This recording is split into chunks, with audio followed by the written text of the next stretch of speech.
फसादात ने दिल्ली में कई घरों के चिरागों को बुझा दिया। मुसावात के एक घर की कहानी भी रुला देने वाली है। यहाँ दो सगे भाइयों को तशद्दुद के दौरान कत्ल कर दिया गया। ये दोनों भाई गाजियाबाद से लौट रहे थे, लेकिन घर नहीं पहुंच पाए। घर में मातम है और वालिद का रो रो कर बुरा हाल है। एक रिपोर्ट दिखाते हैं आपको।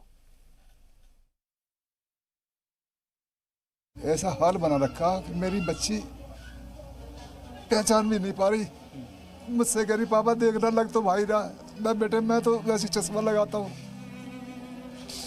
दोबारा मेरी बच्ची ने गौर से देखा तो कपड़ों से पहचान करी थी।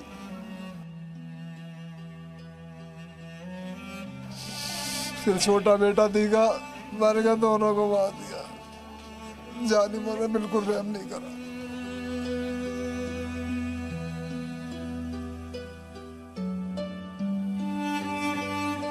दिल्ली फसादात में अपने दो बेटों को खोने की दास्तान जब बाबू खान शुरू करते हैं, तभी उनकी आंखें झलक जाती हैं। दोबारा मेरी बच्ची ने गौर से देखा तो कपड़ों से पहचान करी थी। वो हिम्मत करके बोलना चाहते हैं, लेकिन एक बाप अपने गम को छिपा भी नहीं पाता।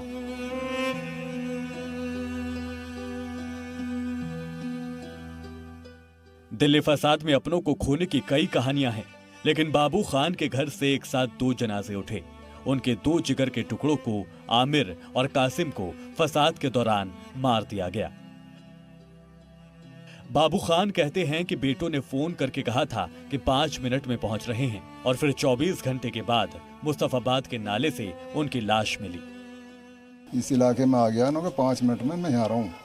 तो मेरे छोटे बेटे ने फ़ोन करा आसिम ने, और उसके बाद में स्विच ऑफ ये कहानी होती है। रात को जहाँ जहाँ जानकारी सब में तलाश करा, किसी ने कोई जवाब नहीं दिया। उसके बाद में सुबह को तलाश करा, फिर 100 नंबर पर कॉल करी हमने।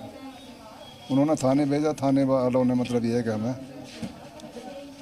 मृतक दिखा दियो।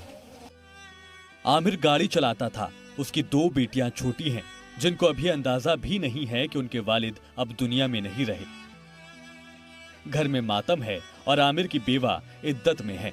बाबू खान दर्द बयां करते हुए जज्बाती हो जाते हैं।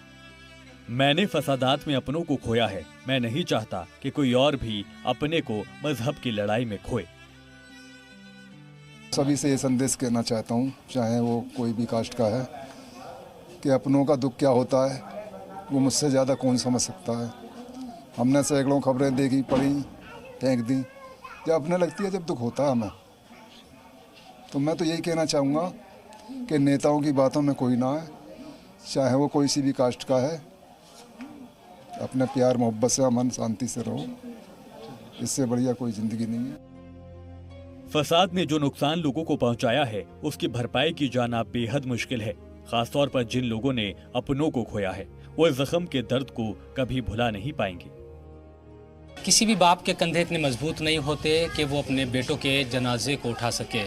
फिर बाबू खान के तो दो बेटे इस दुनिया से चले गए और दोनों के जनाजों को बाबू खान ने उठाया है। अब इससे ज़्यादा दुख भरा और तकलीफ भरा और क्या हो सकता है। कैमरामैन प्रदीप के साथ जी मीडिया के लिए दिल्ली से मैं शोएब रज़ा।